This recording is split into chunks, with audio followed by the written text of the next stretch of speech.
Jangan lupa lele Ade Frozen, makanan keseharian, sehat, bergizi dan bernutrisi.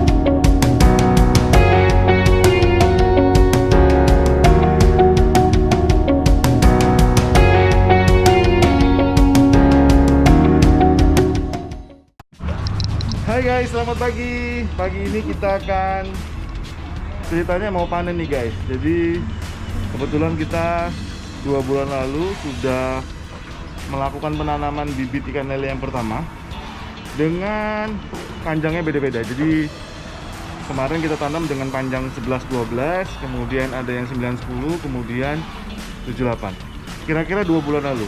Nah, hari ini gua akan melakukan pemanenan ikan yang sudah siap panen. Sekitar kira-kira beratnya 6 sampai 10 piece per kilo. Nah, ini supaya lo tahu semua bagaimana cara memanen ikan.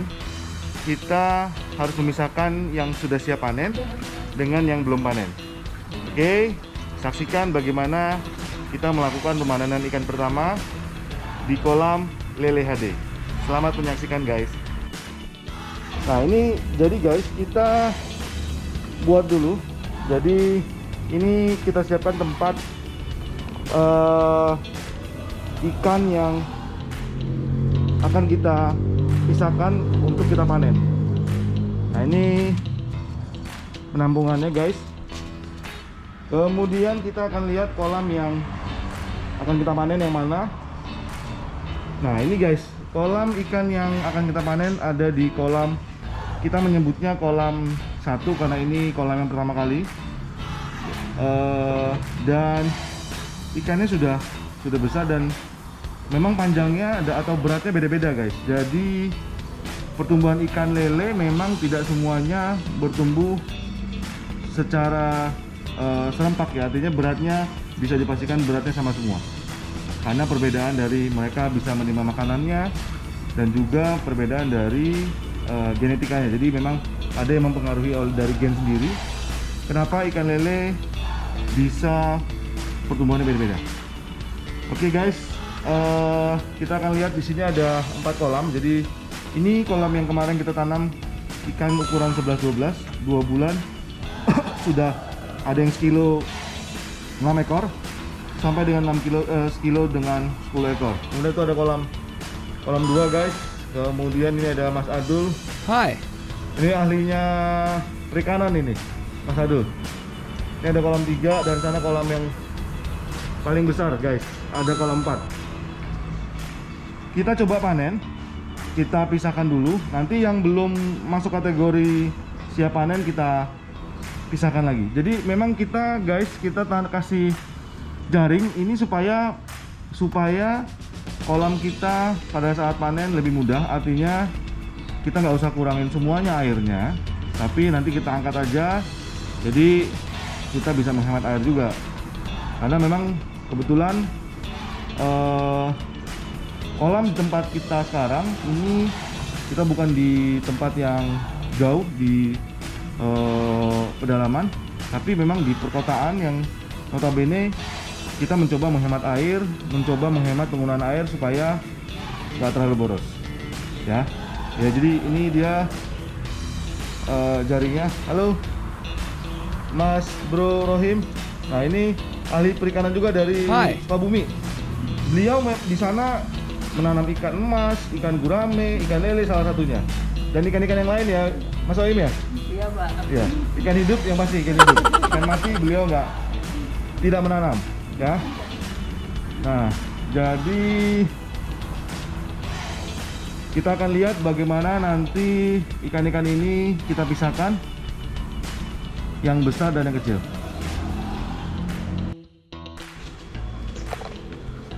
Nah, Ini kolam yang ikannya kemarin kita tanam paling kecil guys, ini sekitar 6-7. Jadi dia kira-kira sampai panen bisa 3 bulan.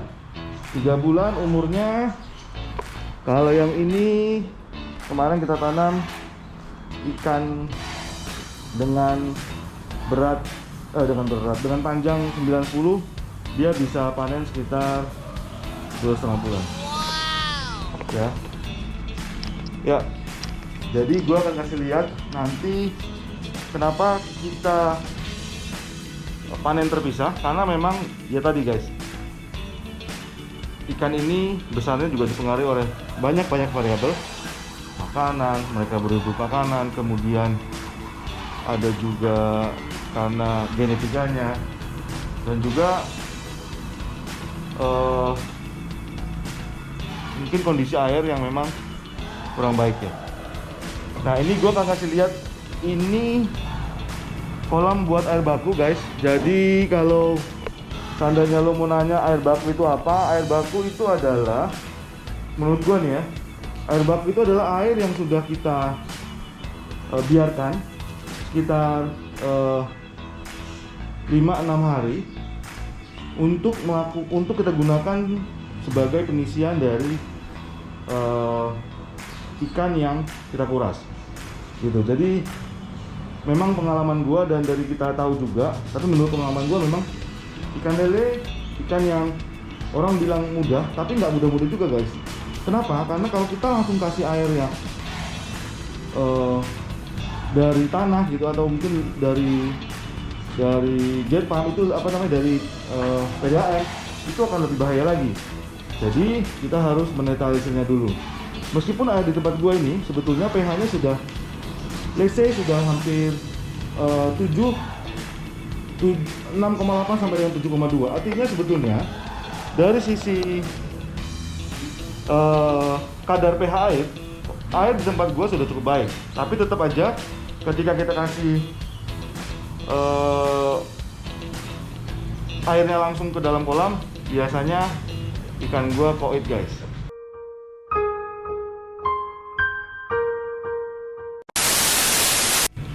Ayo, siapa yang mau berenang guys? Ini seru nih. Ini seru. Jadi pengalaman pertama kita, ya Mang Oim ya. Ini waktu pertama diisi, ini Mang Oim minta dulu buat mandi katanya. Pak, saya pengen berenang Pak katanya. Karena dia maklum, biasa di Sukabumi dingin, ke Jakarta cuaca agak panas guys. Jadi begitu ngeliat air agak banyak, kubangan, udah pengen bawaannya pengen nyelam aja gitu. Waktu di awal sih guys, waktu belum pernah diisi ikan pertama kali. Tapi setelah itu saya kasih, ada yang mau nggak? Aduh Pak, takut Pak katanya, dimakan ikan, geli-geli sedap gimana gitu. Nah, oke guys, kita akan lihat ini. Airnya sudah mulai berkurang. Coba Mas Adul, kita bisa tarik kan nih? Ya. Ini ahlinya ikan lele dari Ciamis. Jadi memang di sini banyak ahli ya. Jadi ahli ikan mas dan gurame dari Puncak terus Sukabumi itu ada Mas Oim, dan ini ada Mas Adul, ini dari Ciamis. Beliau memang ahlinya ikan. Jadi lo semua nanti yang pengen beli ikan di sini nggak usah khawatir, ikannya sehat, terjamin. Makanannya bener-bener makanan full pellet. Meskipun gua tahu secara bisnis katanya nggak baik ya, bukan nggak baik ya, harganya tinggi, iya memang. Tapi buat kita nggak mau masuk dalam persaingan yang harganya bener-bener fresh, tapi kualitas ikannya kurang baik. Bukan kurang baik sih, tapi sumbernya. Jadi kalau kita ya di mana-mana sama lah guys ya, apa yang kita masukin itu yang kita keluarin. Artinya kalau kita masukin kurang baik, biasanya keluaran juga kurang baik. Begitu juga dengan ikan guys, kalau kita kasih makanan yang kurang baik, ya kita ngeri makannya. Nah, gue mau cerita sedikit mas bro mengenai bisnis lele. Jadi bisnis lele itu sebetulnya sekarang cukup favorit. Kenapa? Karena di tengah kondisi yang seperti ini, lo tahu sekarang lagi musimnya corona guys, itu orang takut untuk kemana-mana. Nah itu kata kuncinya. Yang pertama adalah kalau gua melihatnya dari analisa gua ya.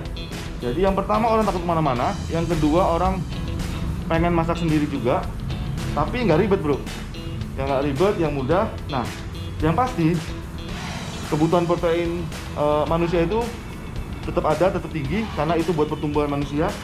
Dan memang salah satu sumber protein yang bisa kita makan adalah ikannya, ikan-ikanan. Dan biar lo tahu semua guys, ikan lele merupakan salah satu makanan yang mengandung protein yang cukup baik sekali.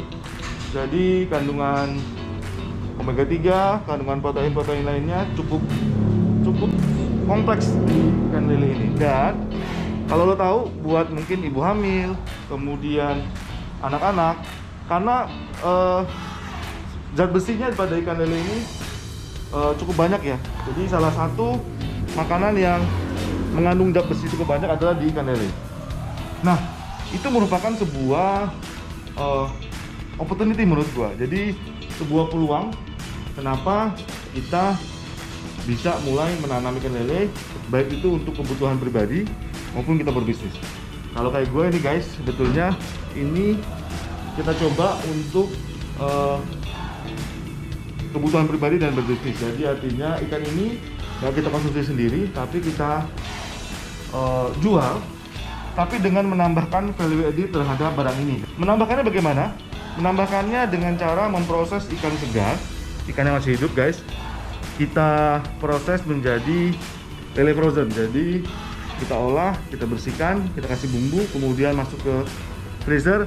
Nah setelah itu baru kita jual. Cara pemberian makan yang pertama adalah apa namanya, melalui metode tebar habis ya. Jadi tebar sampai habis sudah cukup. Kemudian yang kedua adalah melalui persentase makanan. Jadi guys, biar lo tahu semuanya, ikan lele ini pada umur yang masih kecil, sekitar mungkin 7, 8, 9, 10 gitu, 11, 12, biar lo tahu, dia membutuhkan bukan dia membutuhkan, makan yang kita berikan sekitar 6-7% berat total semua ikan. Jadi kalau gue sih punya check sheet sendiri, jadi gue buat check sheet ikan ini apa beratnya berapa gitu ya, kemudian dikali dengan berat jumlah totalnya, ketemulah berat total. Gua kalikan dengan 7% biasanya. Ketika masih kecil itu ya tadi ukuran 78, 90, 11, 12 menurut gua masih kecil. Nanti guys, setelah itu lu harus turunin berat pakannya. Jadi dari mulai 7%, 6%, 5%, 4%, 3%. Nah, kira-kira sebetulnya pada saat lele sudah timbangannya kira-kira ya nih, kira-kira 25 gram, lu sudah harus kurangin menjadi sekitar 5% ya. 5%, kemudian di 50 gram lo kurang lagi menjadi 4%. Terus kemudian 100 gram lo kurang lagi jadi 3%. Kemudian nanti di atas 100 gram kalau sekilo 6 berarti sekitar 150 gram ya, itu lo kurangin menjadi 2%. Jadi nah logikanya begini, kenapa lebih kecil? Karena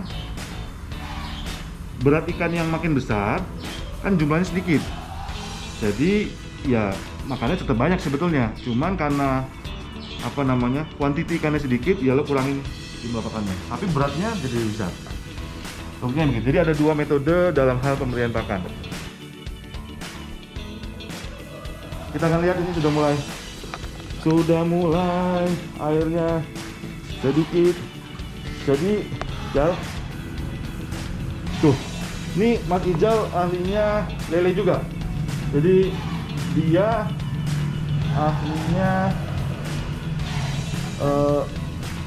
memberikan pakan dan analisa air. Ini kalau Mas Ijal ini analisa air, karena beliau hobinya mancing ya. Jadi air-airan termasuk mematahkan mematahkan kepala lele. Jadi kalau lo tahu bagaimana cara mematikan lele, bukan dipukul guys, bukan juga diketok, atau bukan juga dilempar pakai apa gitu guys, nggak gitu guys. Cara mematikan lele nanti kita coba. Nanti lo tulis komen juga, bro bagaimana cara mematikan lele sih sebetulnya. Karena kalau banyak agak keder nih kalau kita harus mematikan, dan secara fisik kan kurang baik kalau kita pukul pakai apa namanya, batu gitu ya Pak Sijal ya. Jadi teknisnya agak beda-beda nih. Ya.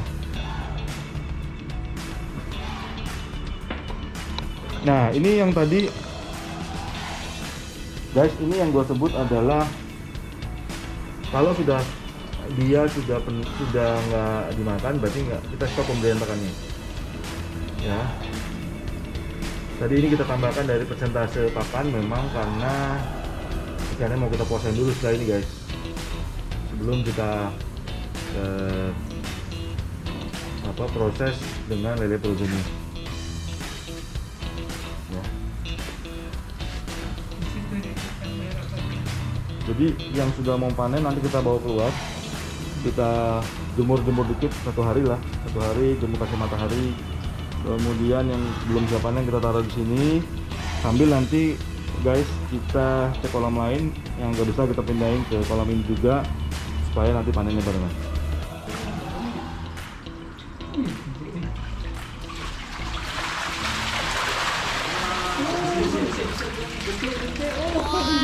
Kepala. Nggak bisa nggak? Hah? Taruhkan.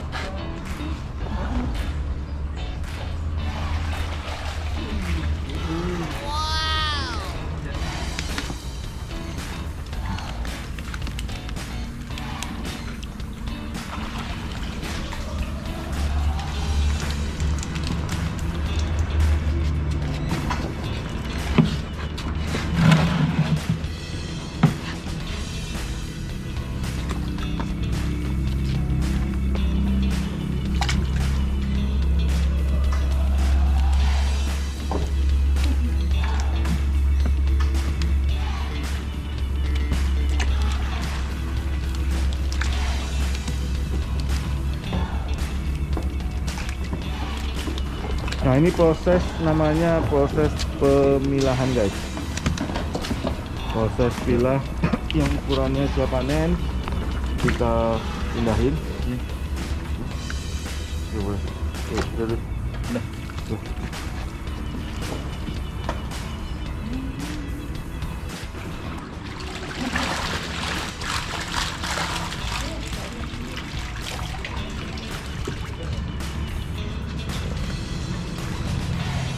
saya sini, saya lepas dulu.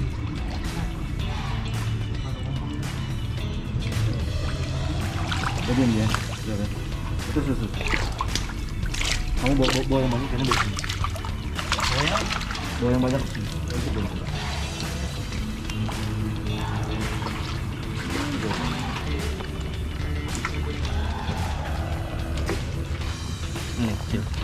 Nih.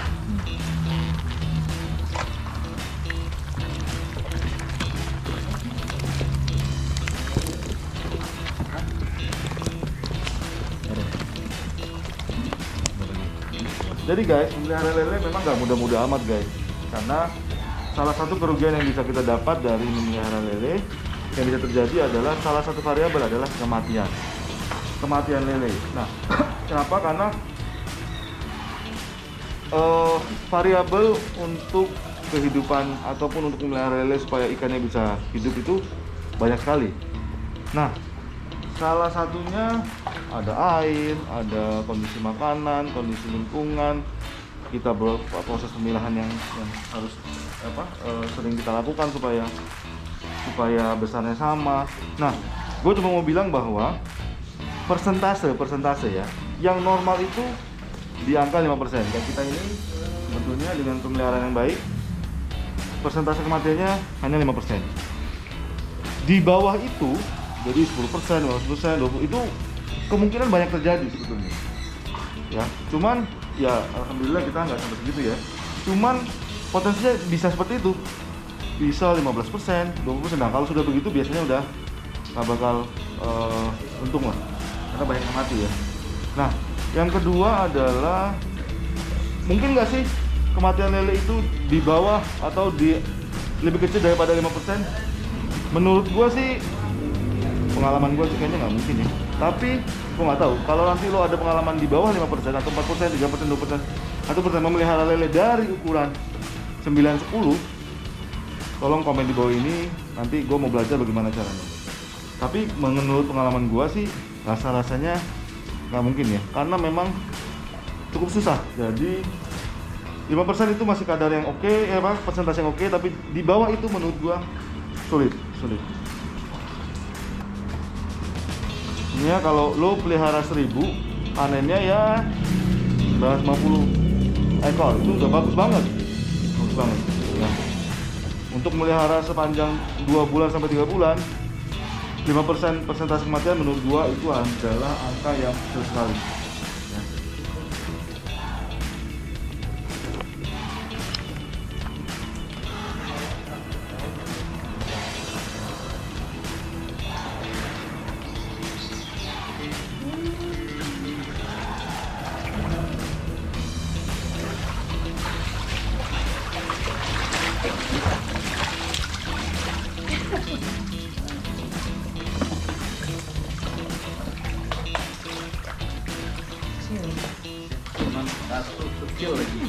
Oke guys, sekian dulu video kita kali ini mengenai panen pertama dan proses pemilahan ikan yang siap panen, yang sudah ini let's say hampir 2 bulan ya. Jadi kita tanam dari ukuran 11-12 sebanyak 2000 ekor. Ini data, menurut data statistik dari ahlinya sana, Mr. Kubil, matinya hanya 5%. Jadi kalau lo mau belajar bagaimana cara menanam ikan yang baik, lo komen di bawah ini, kita akan bantu caranya. Oke guys, sekian dulu video kita. Sampai ketemu di video berikutnya. Jangan lupa kalau video ini bermanfaat buat lo dan lo mau ikutin video kita berikutnya dan biar nggak ketinggalan, jangan lupa subscribe guys. Sampai ketemu. Assalamualaikum warahmatullahi wabarakatuh. Dul, apa Dul? Jangan lupa lele Adi Frozen, makanan keseharian, sehat, bergizi dan bernutrisi.